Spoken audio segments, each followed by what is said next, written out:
মালয়েশিয়ার বর্তমান সময়ে সবথেকে বেশি যে বিষয়টা নিয়ে সমস্যা হইতেছে বাংলাদেশি প্রবাসীদের, তাদের একটা ভয়েস রেকর্ড আপনাদের আগে শোনা। ভাই আমি কুয়ালালামপুর চেরাস এক জায়গা বাংলা সাফের কাজ করি। আজ 3 মাস ধরে কাজ করতেছি, একটা বেতন দেয়নি। 3 মাসের মধ্যে একটা মাত্র 200 টাকা বেতন দিয়েছি 3 মাসের মধ্যে।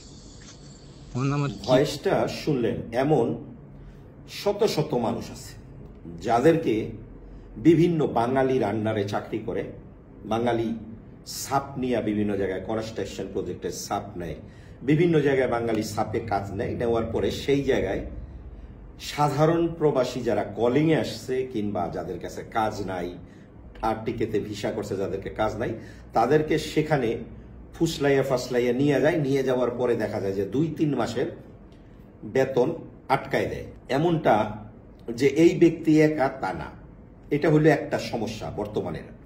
আরেকটা সমস্যা হইতেছে এক শ্রেণীর বাংলাদেশি যারা বিভিন্ন জায়গায় হোস্টেল তৈরি করছে এবং ফেসবুকে, টিকটকে, ইউটিউবে বিভিন্ন পেজে, ধরেন আমি এই ভিডিও করতেছি, দেখা যাবো যে আমার পেজে আইসা কমেন্ট করছে এবং জায়গায় লোক লাগবে, কাজ আছে, থাকলে যোগাযোগ করেন। আপনি যখন কাজের জন্য সেখানে কল দিবেন, তারা আপনাদের 200 টাকা, 300 টাকা, 400 টাকার কথা বলবে যে টাকা লাগবে, সেখানে কার্ড বানানো লাগবে, এইটা করা লাগবে, সেটা করা লাগবে। যাই হোক, আপনি টাকা দেওয়ার পরে তাদের হোস্টেলে যাবেন। তারা আপনার হোস্টেলে রাখবে, দিনের পর দিন বসায় রাখবে এবং সেখানে হোস্টেলে থাকার পরে আপনি তাদের রেস্টুরেন্টে খাবেন। ধরেন আপনার তো খাইতে হইব, আপনি তো এখনো কাজে দেয় নাই, ওনারা আপনার বলবো যে দিতেছি কাজ, কালকে দিব, পরশুদিন দিব, তরশুদিন দিব।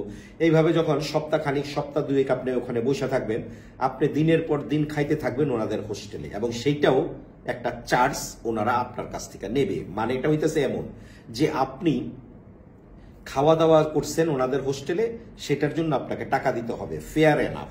আপনি খাওয়া দাওয়া করছেন, সেটার জন্য আপনার টাকা দিতে হবে, বিষয়টা মাইনে নেওয়া যায়। কিন্তু কথা হইতেছে আপনি একজন ব্যক্তিরে 400 টাকা দিয়ে কাজ দেওয়ার কথা বইলা এক জায়গায় নিয়ে গেলেন, নিয়ে যাওয়ার পরে তারে বসায় রাখছেন, আপনার কাছে কাজ দেওয়ার কোনো সক্ষমতা আপনার নাই। এমন যারা করতেছেন, আমি তাদের উদ্দেশ্যে বলবো যে এখনো সময় আছে, ভালো হয়ে যান। আর যদি ভালো না হন, আমি আপনারা বলতেছি পিডব্লিউর পক্ষ থেকে আমরা শনাক্ত করব কে কে করতেছেন এবং পিডব্লিউর লয়ারের মাধ্যমে এটা থানায় মামলা করব।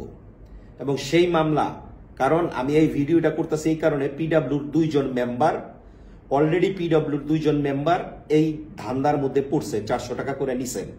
যাই হোক, এই টাকাটা ফেরত দিছে, 400 টাকা করে পিডব্লিউর 2 জনের মেম্বারের টাকা আমরা ফেরত পাইছি। কিন্তু আমি একটা জিনিস এখানে বলতে চাই যে যারা এই কাজগুলি করতেছেন, যাদের সাথেই আপনি করতেছেন, তারা পিডব্লিউর মেম্বার হোক চাই না হোক, এইটার জন্য আমরা পিডব্লিউর পক্ষ থেকে থানায় মামলা করব যদি এর পরে কোনো পিডব্লিউর মেম্বার এই ধরনের ঘটনা কোনো পিডব্লিউর মেম্বারের সাথে আপনারা করেন। দ্বিতীয় কথাটা হইতাছে যে অনেক বাংলাদেশি, যেটা প্রথমে আপনাদেরকে বললাম যে অনেক বাংলাদেশি যারা বেতন দেয় না। এখন কথা হইতেছে, দেখেন মালয়েশিয়ার নিয়ম অনুযায়ী, মালয়েশিয়ার আইন অনুযায়ী আপনার পারমিট যার নামে, তার কাছে যদি আপনি চাকরি করেন, সেই ক্ষেত্রে ওই ব্যক্তি যদি আপনার বেতন না দেয়, আপনি মালয়েশিয়ার জেটিকেতে মামলা করতে পারেন। জেটিকে আগায় আসবো আপনার হেল্প করার জন্য। সাথে আপনি বাংলাদেশ দূতাবাসে গিয়েও কমপ্লেন করতে পারেন যে আমার বসের নামে ভিসা, আমি এই জায়গায় কাজ করি, আমার বস আমারে বেতন দিতেছে না। সেই ক্ষেত্রে মালয়েশিয়ার সরকার আপনার আগায় আসবো, আপনার 1 টাকাও খরচ হবে না। এখন কথা হইতাছে অনেকের ভিসা নাই, অনেকে এক জায়গায় ভিসা করছেন, অন্য জায়গায় চাকরি করেন, এখন একজন বাংলাদেশি আপনার বেতন দেয় না। সেই ক্ষেত্রে আপনি কি করতে পারেন? দেখেন, ফার্স্ট অফ অল আমি বলবো যে আপনি সর্বপ্রথম কোনো ব্যক্তি যদি 1 মাসের উপরে আপনাকে বেতন না দেয়, সেই জায়গা থেকে চাকরি বাদ দেন।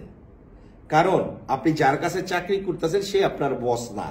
আপনারে যদি ওই 10 মাসেরও বেতন না দেয়, মালয়েশিয়ায় কোনো জায়গায় আপনি মামলা করে সেই মামলায় জিততে পারবেন না।